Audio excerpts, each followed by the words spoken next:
Pronto soccorso, alta tensione, ancora un'aggressione, l'ennesima al San Bortolo di Vicenza e ancora una volta tutto avviene di notte. Un marocchino con problemi di alcolismo, pregiudicato e senza fissa dimora, portato con l'ambulanza in ospedale, al momento di essere visitato, ripresa conoscenza, si sarebbe scagliato con violenza contro il medico e un'infermiera che, colpita su un braccio, riporta delle contusioni. Per interrompere l'aggressione interviene un vigilante, addetto alla sicurezza, ma a sua volta viene picchiato. Sul posto si precipitano gli agenti della polizia che bloccano lo straniero.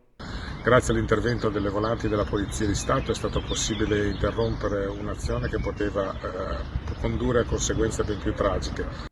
L'aggressore non è un volto nuovo, ha già compiuto in passato reati di varia natura, resistenza a pubblico ufficiale, lesioni, danneggiamento, ricettazione. Viene subito portato in questura dove, valutata la gravità di quel che ha fatto, viene denunciato per lesioni personali aggravate e sanzionato per 1.000 euro per aver turbato le normali attività sanitarie. Ho deciso di adottare provvedimenti decisivi proprio per allontanare definitivamente dal territorio nazionale la persona che si è resa responsabile di questo grave fatto.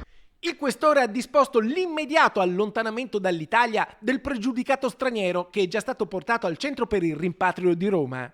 Il direttore generale dell'Ulsotto, Maria Giuseppina Bonavina, ringrazia le forze dell'ordine intervenute rapidamente a conferma dell'efficacia delle rafforzate misure di sicurezza introdotte in ospedale da prefettura, questura e comune di Vicenza.